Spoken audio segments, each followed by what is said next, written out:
Ahora sí, vamos con nuestro siguiente invitado. Dele la bienvenida a Carlita. Vamos a darle la bienvenida al doctor Washington Andrade, abogado del asambleísta Mireya Pazmiño, pues quien la ha representado y llevado conjuntamente el caso Flopep. Hoy vamos a conversar sobre esa solicitud de archivo. Doctor, buenos días. Buenos días, Carla. Buenos días, Jaime, y a toda la audiencia. Sí, efectivamente, tenemos esta sorpresa que dentro de esta coyuntura aparentemente victoriosa desde el punto de vista político de la derecha, resulta que saca este pedido por parte de la fiscal general de que se archive la investigación. Hay que recordar que esta denuncia fue presentada efectivamente por la entonces asambleísta, que ha sido reelecta también, Mireya Pazmiño. Sin embargo, a pesar de que se nos separó del conocimiento de esta investigación previa, quedó la Procuraduría como representante del Estado para impulsarla. Hoy nos notifican con este dictamen que contiene este pedido de archivo. Es extenso, tiene más de 70 páginas, pretenden fundamentar el pedido, pero lo que se puede observar claramente, luego de haberlo leído detenidamente, es de que no se cumplieron múltiples diligencias. Es decir, aquí no se realizó una sola pericia, no se realizó una sola retención o extracción de información de teléfonos celulares, de computadoras, de laptops, no se solicitó asistencia penal internacional, no se recabaron información con diligencias de inspecciones oculares. Es decir, no se cumplió realmente estas diligencias investigativas de las cuales en otros casos la Fiscalía General nos tiene acostumbrados, ¿no? De tal forma se han receptado básicamente versiones, y uno de los principales argumentos o elementos de descargo es la versión del propio Hernán Luque Lecaro y las versiones de los investigados. O sea, esto es lo que contiene este pedido de archivo, sin haberse cumplido realmente este principio de investigación integral y este impulso por parte de la Fiscalía, aprovechando, claro, de esta separación a quienes denunciamos, a la propia asambleísta Mireya Pazmiño, poniéndola y colocándola en riesgo de que pueda ser calificada incluso la denuncia como maliciosa y temeraria. Noten ustedes la violación del derecho a la defensa de la persona denunciante, a pesar de que la denuncia del asambleísta se basó en los informes y es decir, recabada en el juicio político, pero también en el dictamen emitido por la Corte Constitucional, donde se estableció la verosimilitud de varios hechos. Entonces, era obligación de la Fiscalía hacer una correcta investigación, pero vemos que lo que se estaba esperando es midiendo los tiempos, y en este momento es donde se emite este pedido. Vamos a ver cómo actúa la jueza Daniela Camacho, que por cierto, coincidencialmente, siempre le corresponden este tipo de casos, pero además que ha actuado de una forma, es decir, rapidísima, por decirlo de alguna forma. Llegó el mismo día que llega el pedido de archivo, ese mismo día notifica a las partes concediendo 3 días. Nosotros estamos trabajando para presentar la correspondiente oposición, pero es deber y es obligación del Procurador General del Estado, como abogado del Estado, presentar esta oposición. No obstante, existe un clarísimo conflicto de intereses porque el doctor Larrea, que es Procurador General del Estado, tiene como origen o en su hoja de vida haber sido socio accionista subordinado, abogado de quienes están involucrados en este caso, empezando por el expresidente Guillermo Lasso, el señor Danilo Carrera y Hernán Luque Lecaro. O sea, hay un conflicto de intereses clarísimo. Vamos a ver cómo actúan, ¿no? Esto es, a esto estamos nosotros sometidos, los ecuatorianos, a que entre ellos se hagan los pedidos y se resuelvan ellos mismos, ¿no? Doctor, me sorprende escuchar de usted que no se llevaron a cabo las diligencias correspondientes para la investigación. Entonces, ¿cuál fue el trabajo que hizo Fiscalía durante este tiempo? ¿Solamente receptar versiones? Exacto, se han resaltado las versiones, incluso se transcriben textos o partes de las versiones para dar la idea de que se ha hecho una investigación, pero en realidad, comparado con otras investigaciones, hay muy buenos fiscales también que cumplen su trabajo.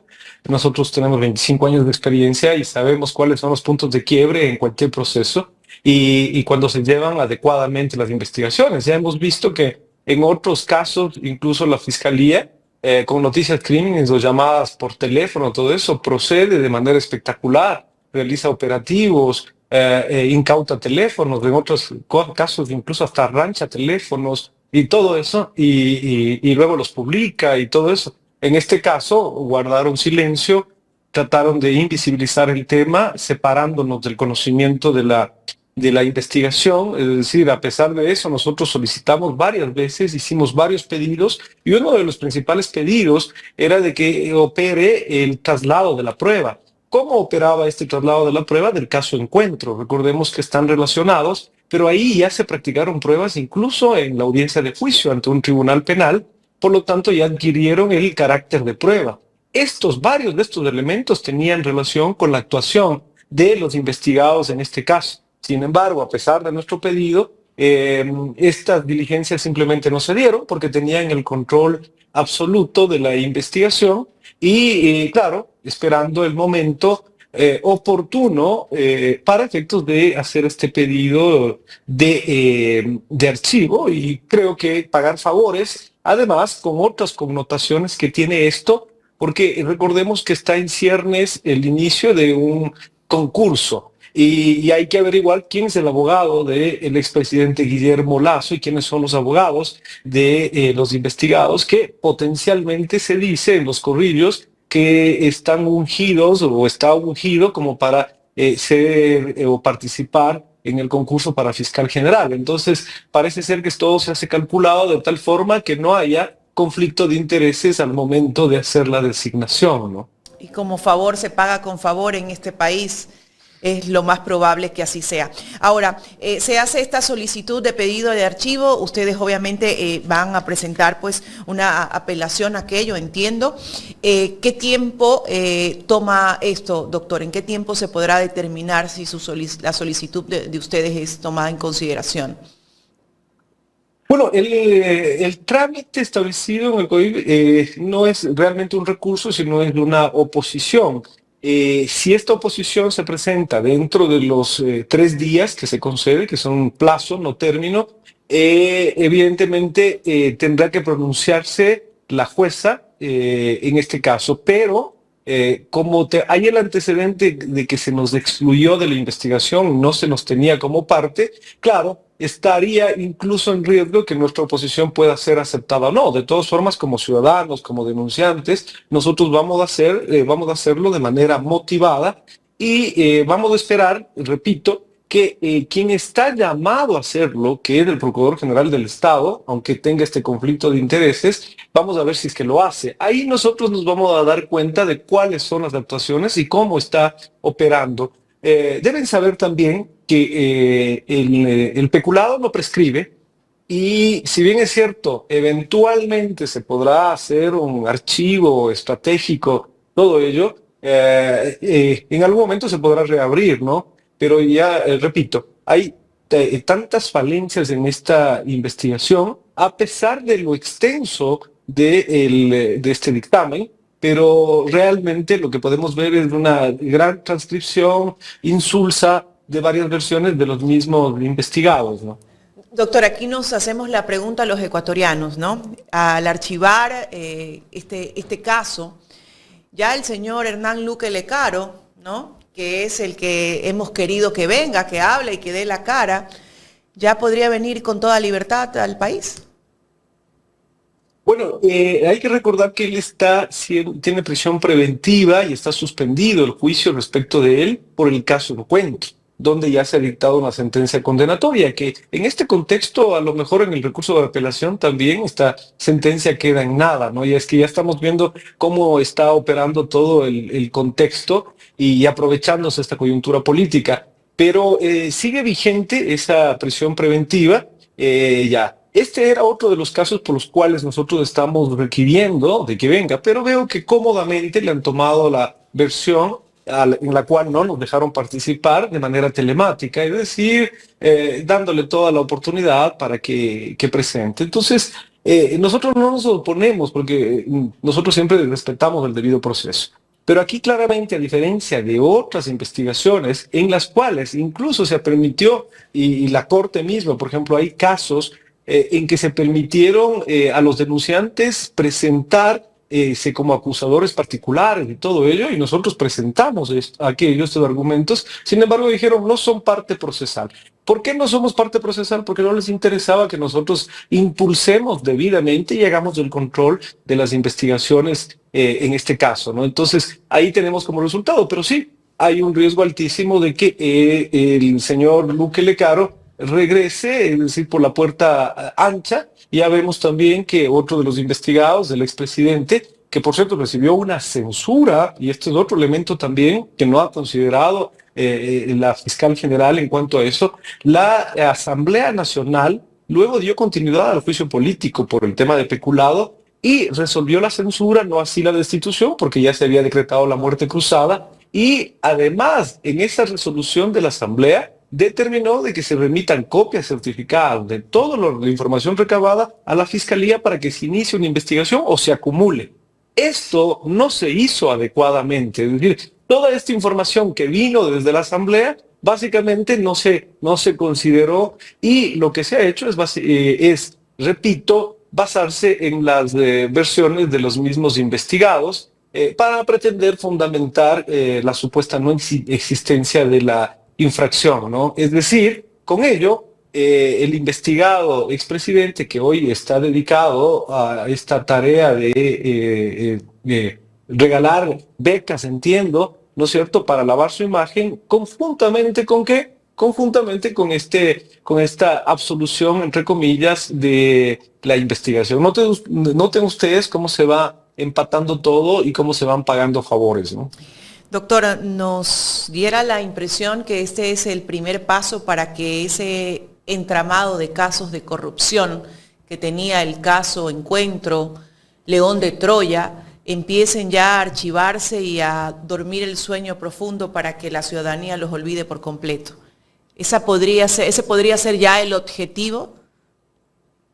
Claro, es que si se consolida esta pírrica victoria y legítima victoria electoral, y como se ve, no se daría paso eventualmente a estas impugnaciones que se están haciendo, resulta que son 4 años más. Y si no se hace nada por develar esta presunción de un mega fraude y todo ello, ellos van a tener asegurado el hecho del control, el control inclusive electoral, porque si nadie levanta la voz, esto se va a repetir ya para las elecciones de esta que se pretende hacer una asamblea constituyente o las de elecciones seccionales y todo, porque se habrá consagrado un método ilegítimo para efectos de manipular el sistema electoral. Esto daría el espacio para que de inicio, ya en este momento, antes de que empiece el mandato, resulta que ya empieza a quedar en impunidad otros casos. Y esta suerte pueden seguir otras denuncias, ¿no es cierto?, que se han presentado en contra del poder.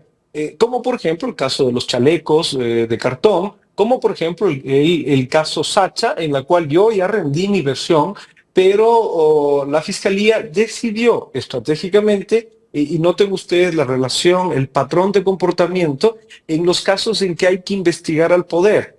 Cuando hay que investigar al poder, las personas que denuncian sufren una suerte de persecución, es decir, en lugar de recibir el apoyo, de dar la posibilidad de la coordinación, resulta que terminamos siendo es decir, que parece ser quienes somos los investigados, nos alejan de los expedientes. Y eso es lo que está pasando en el caso de chalecos de cartón. Es decir, cuando ya la asamblea intenta realizar investigaciones, abren una investigación previa y con eso nadie puede develar nada porque es de información reservada, y además al posible denunciante todo eso no le permiten participar, lo excluyen porque dicen no son parte procesal. Y también en el caso Sacha está ocurriendo lo mismo.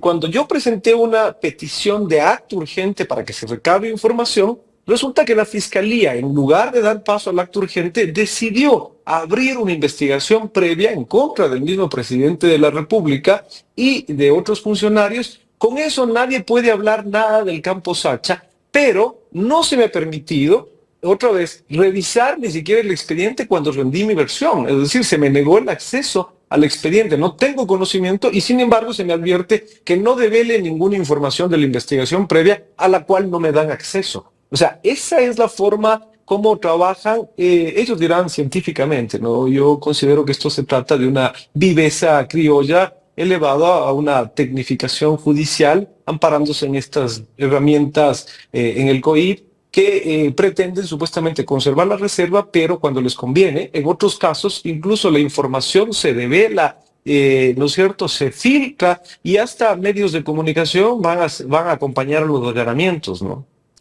Doctor, en otros casos, como el caso Ligados, vemos a los medios de comunicación todos los días tratando de hacer hasta linchamientos mediáticos contra ciertas personas que están involucradas.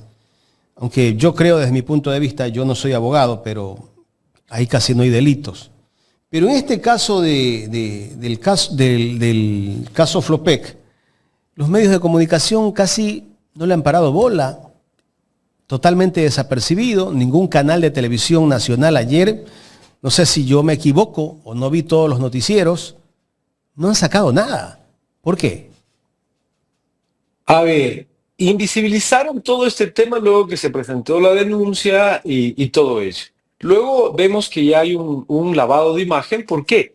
Empieza esta campaña, ¿no es cierto?, de generosa, de regalar becas y toda la cuestión por parte de quien estaba siendo investigado, es decir, prácticamente en conocimiento de que ya se iba a hacer un pedido de archivo. Entonces, notemos ahí, sí, en cambio, los medios de comunicación lo que hacen es tratar de publicitar todo esto. Luego se dirá, y luego se va a decir, que el juicio político nunca tuvo asidero, porque en este momento, con el archivo, lo que se va a decir es que el juicio político realmente todos tenían la razón y que fue una patraña en contra de Guillermo Lasso, ¿no? Entonces, esta es la narrativa que se va a poner y lo que va a aparecer es tratar de resucitar a este movimiento político sobre la base de esto. ¿Para qué? Para fortalecer esta posición de la derecha y tener varios caballos de batalla en las siguientes elecciones y todo ello, porque finalmente son aliados. Lo que sí hay que reconocer a la derecha es que sí actúan con una visión de clase, ¿no? Ellos pueden decirse lo que quieran, pueden decirse vela, pero después finalmente actúan de manera consensuada en todo esto, ¿no? Entonces, esto es lo que está ocurriendo y claro, los medios de comunicación, la noticia será la que manifiesto, me adelanto ya en decir. Por eso yo me permití hacer esta publicación, de la cual se han hecho eco varios medios, pero la noticia la han sacado de manera sesgada, ¿no? De manera sesgada. Entonces ya empiezan a publicitar, es decir, no hay elementos y nunca hubo infracción y nada de eso. Entonces, todo lo que actuó la Asamblea Nacional, que con la votación, repito, lo censuraron, luego de haberse declarado la muerte cruzada, resulta que termina saliendo como héroe, como una víctima. ¿Por qué? Por una deficiente investigación en la Fiscalía, ¿no?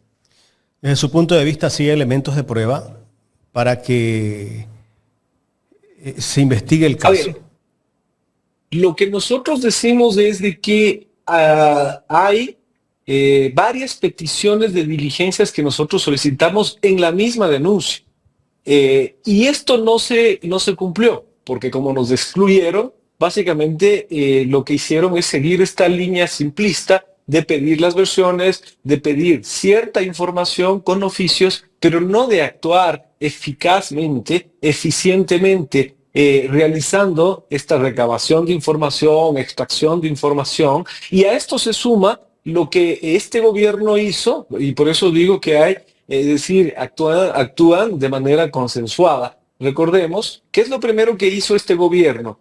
Daniel Noboa ni bien se sentó, emitió un decreto disponiendo la liquidación de EMCO. Y quien se encargó de hacer esta liquidación de ENCO es un abogado que se jactaba de haberlo hecho en tiempo récord, como si eso fuera un mérito, pero lo que se sabía es que se estaba haciendo básicamente, ¿por qué? Porque si este dato se intenta recabar información, es Ya no una existe. empresa liquidada, ya no existe, es decir, ya Y no ENCO está en la vida jurídica. y Flopec era parte de ENCO. Claro, exacto, era parte de ENCO. Y lo que se denunció es básicamente los movimientos que se dieron desde ENCO, empezando por los decretos ejecutivos dictados por el presidente de la República para facilitar y dotarle de plenos poderes a Hernán Luque Lecaro para efectos de las designaciones tanto en las empresas públicas y específicamente en Flopec. Entonces, noten ustedes que hay efectivamente este direccionamiento de la forma como se llevan las investigaciones en determinados casos. Entonces, ahí se puede ver claramente que la justicia y la fiscalía se ha convertido en un órgano selectivo, ¿no?, de administración de ¿Y se justicia, de pudo impulso. evitar la liquidación de ENCO una vez que estaba abierto Bueno, este caso? como estaba en control del presidente de la República, pues se No. aceleraron todos los procesos y el abogado se captaba de haberlo hecho en menos de 100 días. Me supongo que habrá cobrado una ingente cantidad también por haber cumplido en tiempo récord, pero después se captaba y luego este mismo abogado, me parece que es de apellido Román, se ha pasado insultándome en las redes sociales y hasta desafiándome a golpes, ¿no? Otro de los abogados con ese espíritu de comisaría, que en lugar de dar explicaciones y todo, parece que le dolió que yo diga que efectivamente EMCO se liquidó y este dato no existe. Entonces, noten ustedes cómo se ha ido, en mi criterio, y termina siendo evidente, fraguando toda esta trama. ¿Para qué? Para dar sustentabilidad a un pedido de archivo y luego terminar con la narrativa de que fue toda una farsa, y que realmente Guillermo Lazo terminó siendo una víctima de persecución política, ¿no? Este es el discurso y la narrativa que se pretende imponer. Y de ahí, por ejemplo, nosotros vemos que, y esto es importante también porque tiene relación, el próximo 5 de mayo vamos a tener la audiencia de Leonidas Diza en la querella, la audiencia de juicio ante el juez, donde nosotros vamos a demostrar, tenemos pruebas abundantes. Pero todo esto se empata porque semanas antes o pocos días de que tengamos esa audiencia, en que continúa el presidente del Consejo de la Judicatura, ¿no es cierto?, que ya sabemos qué tendencia tiene, a quién responde, resulta que en este contexto se emite este pedido. Habrá que ver cómo actúa la jueza Camacho, pero este es el contexto en los cuales los ecuatorianos tenemos que desenvolvernos, ¿no? Es decir, nosotros estamos haciendo estos ejercicios de control de cómo actúan nuestros órganos de justicia y todo ello para justamente demostrar que la justicia solamente opera para los de Poncho. Vamos a ver en el caso de Leonidas Diza, que es contra el expresidente Guillermo Lazo, vamos a ver cómo actúa la justicia, ¿no? Entonces, nuestra lucha no es coyuntural por política ni nada de eso. Nuestra lucha ha sido antes, durante y después. ¿Por qué? Por efectos de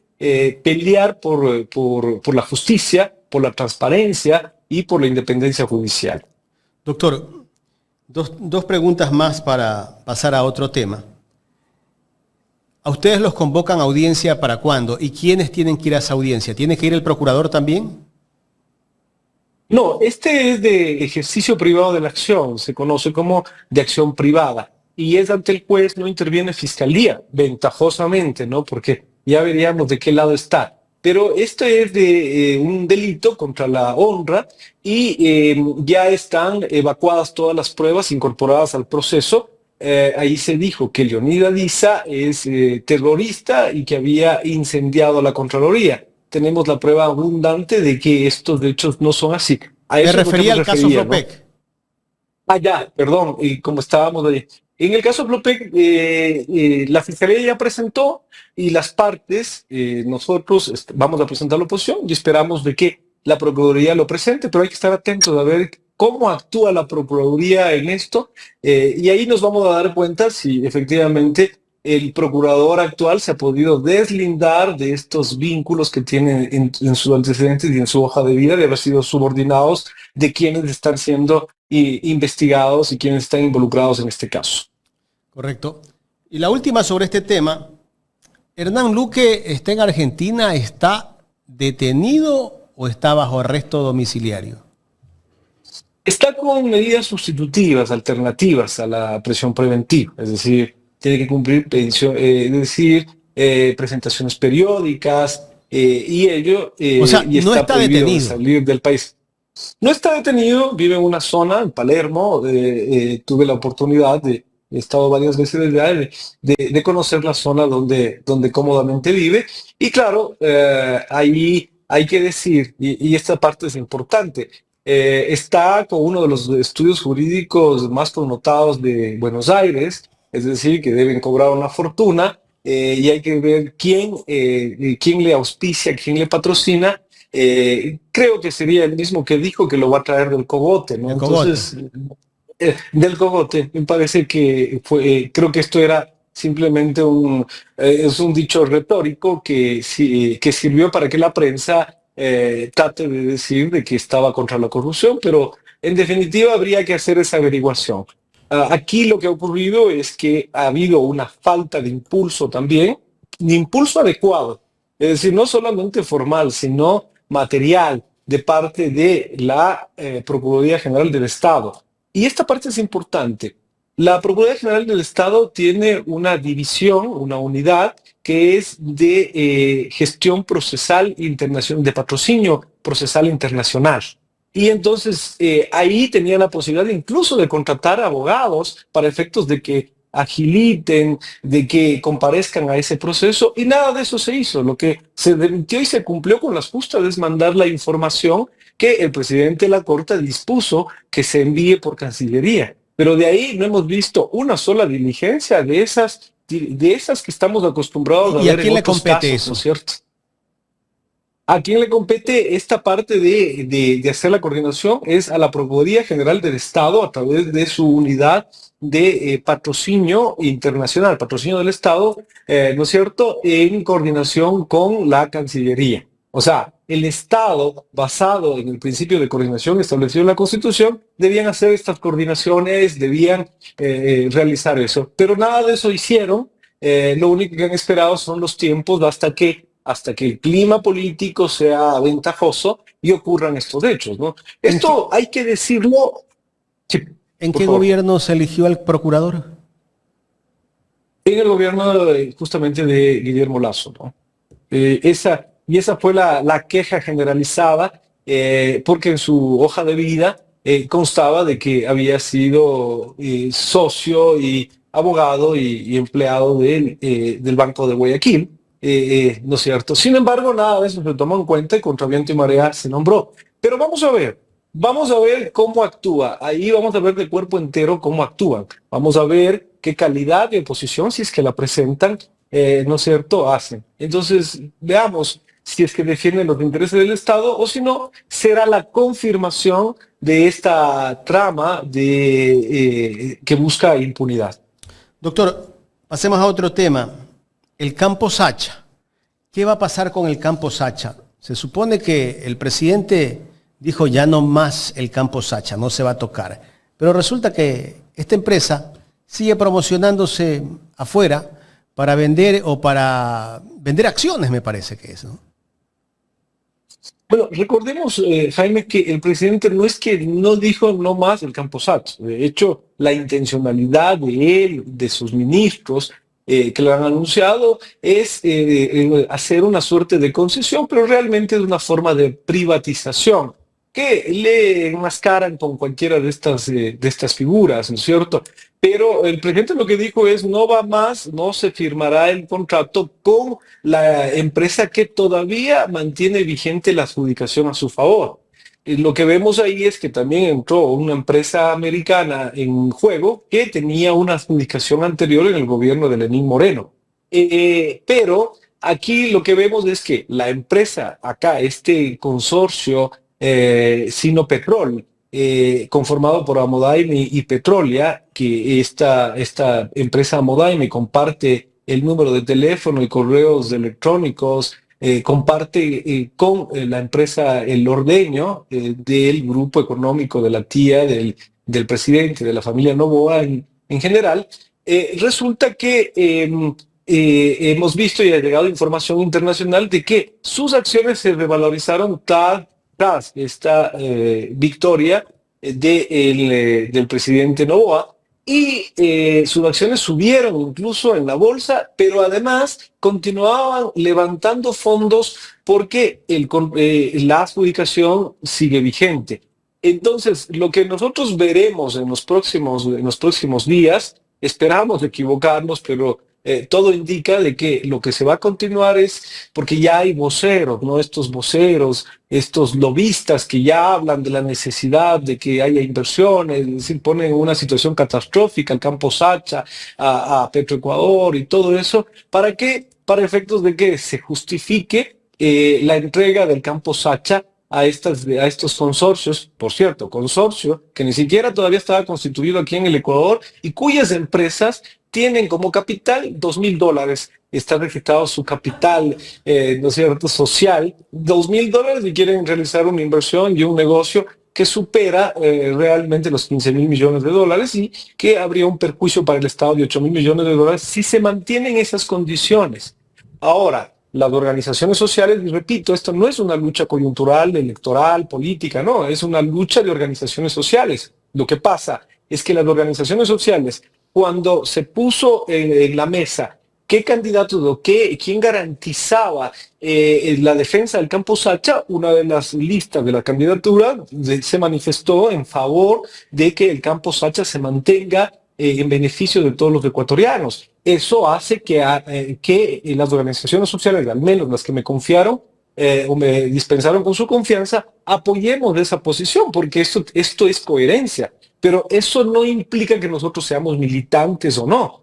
Es decir, nuestra lucha tras esta situación electoral, que vamos a ver cómo se resuelve, independientemente de eso, nuestra lucha, nuestro activismo por la defensa de los recursos naturales y estratégicos del Ecuador va a continuar. Entonces nosotros vamos a continuar, vamos a ver si es que esta denuncia, esta investigación previa que se abrió, en lugar de investigarse o perseguirse a quienes están incurriendo en estas infracciones, porque en mi versión yo dejé claro, aporté los datos necesarios para que se determine la trama y cómo ha operado esta trama, que nosotros consideramos una trama que ha buscado hacerse de este negocio como un negociado propiamente. En lugar de ello nos empiezan a perseguir nosotros, pero nosotros ventajosamente, digo, no tenemos rabo de paja, vamos a estar atentos y vamos a continuar firmes en nuestra lucha y en la defensa del Campo Sacha, del OCP y de los sectores estratégicos, el respaldo, esperamos, de la sociedad civil y de las organizaciones sociales. Doctor, ahí con lo que usted nos expresa en estos momentos me resuena algo, y es que este gobierno va atrás de una constituyente. Y de acuerdo, obviamente, a los pensamientos neoliberales que tiene este gobierno, va hacia esa constituyente justamente para poder privatizar y para poder adueñarse de estos sectores estratégicos, de los recursos naturales del país. Esta constituyente, ¿qué tan peligrosa podría ser en torno al pensamiento de un gobierno neoliberal? No, desde luego, es sumamente peligrosa. Hay un riesgo inminente, ya así lo ha anunciado, por ejemplo, la CONAIE, pero también ya empiezan a ver las voces, ¿no es cierto?, de esta derecha acérrima, que lo que tiene como sueños húmedos, perdón la expresión, es el hecho de conculcar los derechos laborales, por ejemplo, ¿no? En una suerte de regresión de derechos, quitar la jubilación patronal, establecer el trabajo por horas, lo cual no pudieron conseguir con esta última consulta y este referéndum, es decir, privar de todos estos derechos. Pero también escuché algo que me pareció a mí descabellado, pero no obstante replicado por los medios. Hay un consultor, me parece que es de apellido Acosta, Alberto Acosta, que ya empezó a decir que es un despropósito que se haya llamado al sector petrolero y a estos sectores estratégicos, que ese cambio hay que hacer en la reforma constitucional, que no son sectores estratégicos, Incluso se permitió decir que lo estratégico es, por ejemplo, el producir pan y que la gente coma. Y claro, entonces uno ya empieza a ver que desde esa visión, este rato va a ser una suerte de supervivencia para los ecuatorianos el hecho de que sea estratégico comer y no y cambiarle ya la modalidad. Entonces, lo que se pretende aquí es quitar esta protección constitucional a los sectores estratégicos, ¿no es cierto?, que no puedan ser privatizados en la forma como se pretende, ¿para efectos de qué? Para efectos de que se puedan viabilizar lo que ellos consideran sus negocios y a ver si es que gotea algo para ver si es que estratégicamente la gente puede sobrevivir con las migajas que les lleguen, ¿no? Esto es lo que está en juego realmente y sí, es lamentable, porque más allá del tema del posible fraude que yo lo alerté, por eso presenté una acción en contra de esta restricción del uso de celulares, porque este rato, más allá de creo que cerca de 1.000 ciudadanos que lamentablemente han sido notificados con ello, procesos que no van a llegar a un feliz término, o sea, a una sanción. Nosotros estamos dispuestos a patrocinarlos, por cierto, con una guía que vamos a sacar próximamente. Doctor, pero, perdón que lo interrumpa. Ese tema es súper importante porque hay bastante gente, como usted ya lo mencionaba, casi 1.000 personas que han sido, digamos que sancionadas, ¿no? ¿Tiene cómo defenderse a estos ciudadanos? Hay ciudadanos que son de muy bajos recursos y que no conocen el derecho.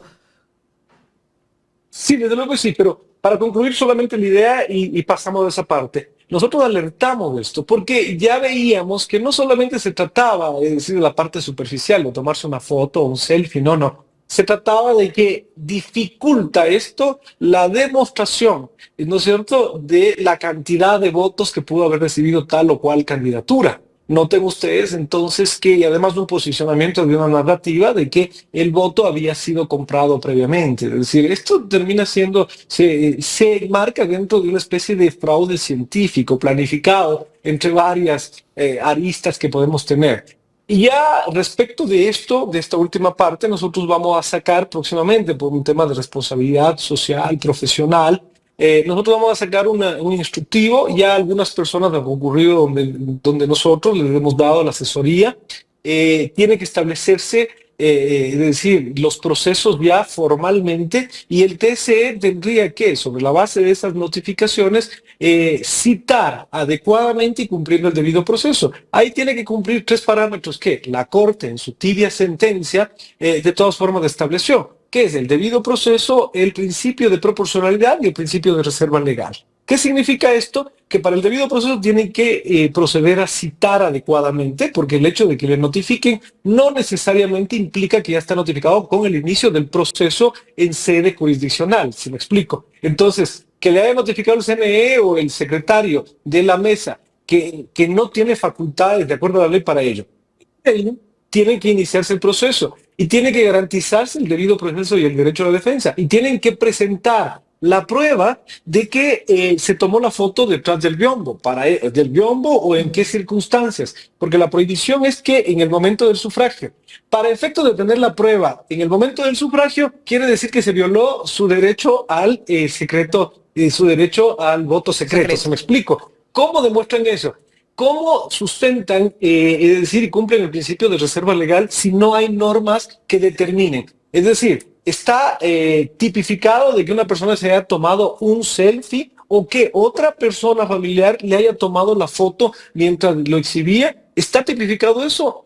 No está tipificado. Lo que hay es la prohibición en el momento del voto y el momento del voto es secreto. ¿Quién tiene la prueba de aquello? Por eso es que nosotros estamos dispuestos a patrocinar de manera solidaria a las personas que han incurrido en esto. Hay personas que han ido, es decir, que no conocían ni siquiera. ¿Por qué? Porque como se cambió en pleno proceso electoral a pocos días de que se dé la segunda vuelta y el ejercicio del sufragio, resulta que no estaban informados. Y a pesar de que existe una presunción legal, que es el hecho de que nadie puede excusarse en el desconocimiento de la ley, ¿no es cierto? Pero aquí hay una realidad, pues. Una señora que fue y que trascendió inclusive en algunos videos, que es empleada doméstica, que cuida a una persona anciana, que con las justas tiene. Resulta que me dijo, yo no tengo redes sociales, yo no sabía de ninguna de estas prohibiciones. Yo en la primera vuelta hice lo mismo y en esta vez creí, me tomé un selfie y todo eso. Ese tipo de casos están ahí.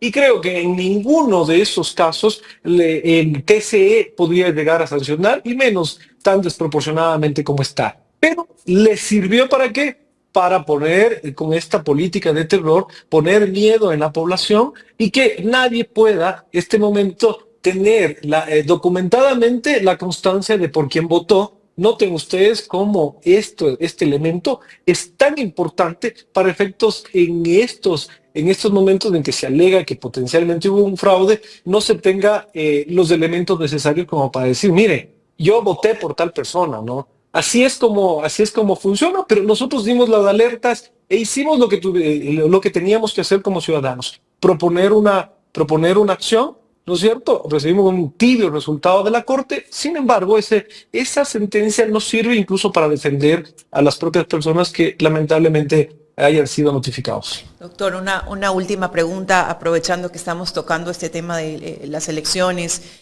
y los resultados, ¿no?